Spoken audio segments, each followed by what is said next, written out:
What's good, YouTube? And welcome to the house. I just want to take a moment to pause here and say thank you guys for the biggest 24-hour stream we've ever had. So many people, special guests like Simo, who just hit 100,000 subs, Robbie Cole, Billy Break, and you guys came out, showed so much love, making it the biggest ever by almost double. I can't thank you guys enough for the support, and I'm gonna keep doing what I'm doing as long as you guys enjoy it. So, on that note, market review.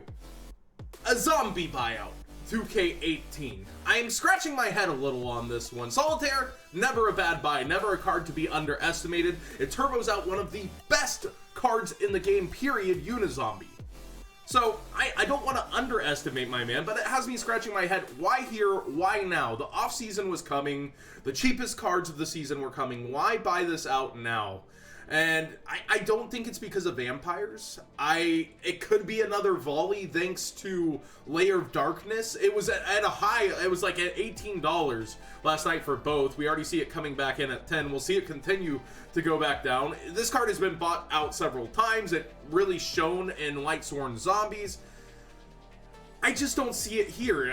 I don't think it's Layer of Darkness tribute hype. I'm scratching my head on this one. I don't see it as a viable buyout currently, but I see it as an amazing card. And whenever it does get low, I probably would buy a few copies, but I want to buy the entire market out. And when you see like the half-ass part of the buyout, they're not getting the ones from international sales. Here's one from Canada, not a new listing, $4.75, $5 here on eBay, $5 here on eBay, etc. So I don't really get this one. Over like 4 people brought this to my attention, and I'm like, always check both? It just doesn't make sense to me, and it's already back to 5 on eBay. But continuing the theme, here we have a Dark Worm Xyz effect monster, another buyout that I'm not really getting. I mean, you can kind of make him in certain decks. He's not bad. He's a Book of Moon, if I recall. You can detach one Xyz material from this card, target a face-up monster in the field that was special summoned from the extra deck, change it to face-down defense position. That doesn't work on Lynx too well, now does it? So I'm kind of confused.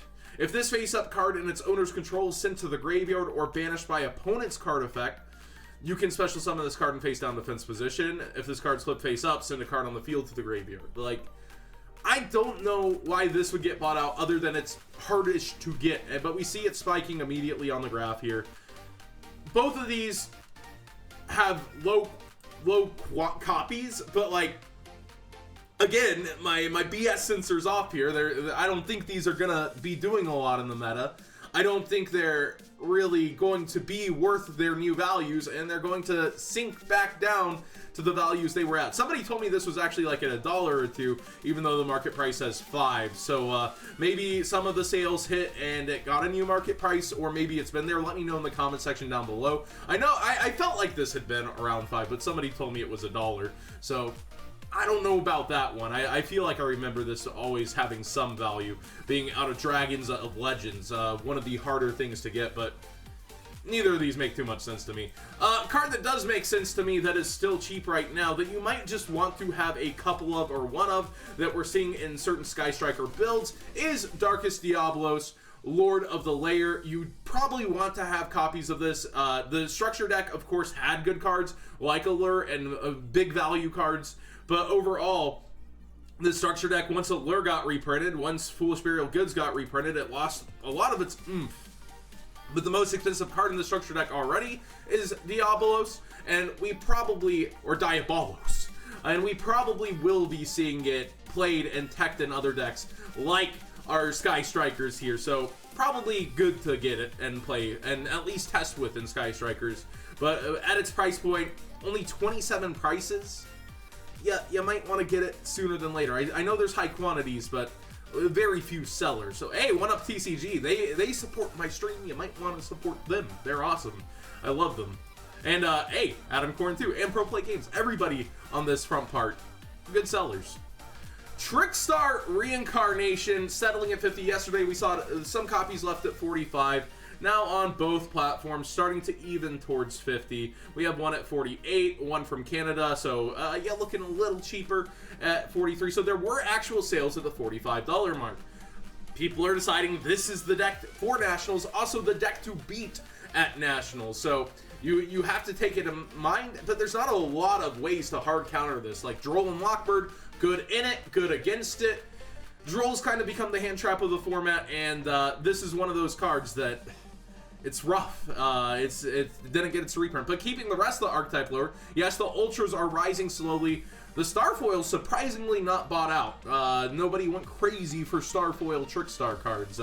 Proud of you, market. Proud of you for not being degenerates. But the Ultras are rising, as they should. They're the better versions. They're what I would personally be getting, even though you might see crazy spikes on this later. Like, there won't be sales after those spikes, I feel like. So, good job, market.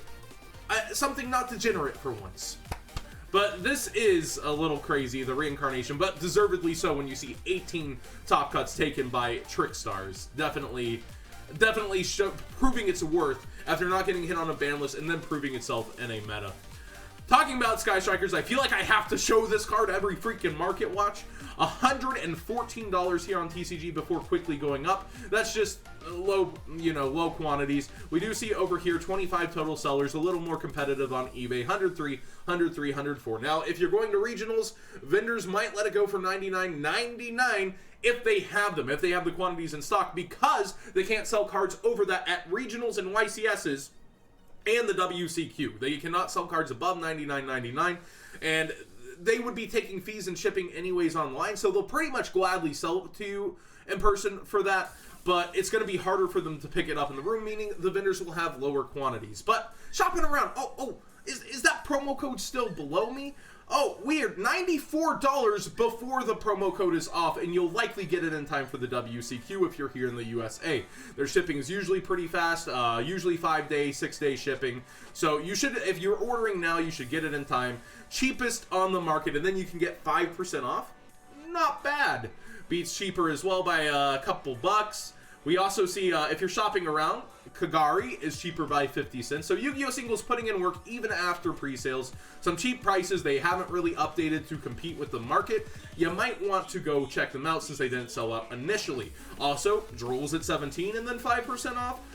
Cherry's $1 under the rest of the market, 5% off. And with the 5% off, their Widow Anchors are cheaper than any on market too. But like I said, a lot of decks are just playing Engage, Hornet. You don't necessarily need Widow Anchor because you're usually committing to the main monster zone. But my point is, you might want to shop around. It's not like they're constantly updating their older sets, so you're gonna find deals like Droll is cheaper than most right now, Reaper is cheaper than most. So YugiOhSingles.com, enter that promo code. And like, just showing you proof, the cheapest here, $8 shipped. So Engage alone puts you above the $75 for free international shipping, because you need around 75 US. So get with your teammates, maybe decide on an order, and get it in time for the WCQ. There are lots of deals to be had over here on Yu-Gi-Oh! Singles if you need cards for the WCQ. Also falling, this is just my final note here. Altergeist did exactly what I expected them to do. 2 to 3 slots in the top cut. They got 2 of them. I expected that to solidify them, but they're slipping in price slowly. You just see a decline. That actually red. That's the first time in a while I've seen red on here. And it's under $10. I think it's just the quantity versus it being stuck in its own deck, whereas Nightmare Goblin, even though it's a 1 to 2 of, is in many extra decks being a Nightmare. So, like, I'm really confused, a little bit, because it went where I expected. I feel like if it wasn't expected to do anything and then did something, it would have skyrocketed. But I guess somehow to the market, it underperformed or didn't do enough. And, this set, Flood's a good set to be investing in, as it's not a candidate for the Megatons, and this is a solid stun deck.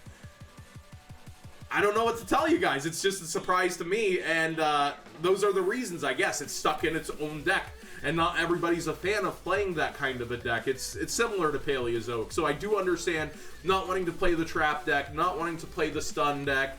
Maybe it suffers a little from the new time rules because it has problems getting its damage in.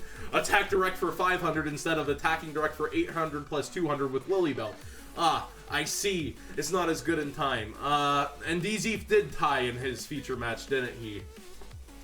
I don't know what else to say other than I understand it's not everybody's play style, and I think those factors combined, along with, I don't know, unrealistic expectations for it. Maybe people expected 6 tops like Goki's got.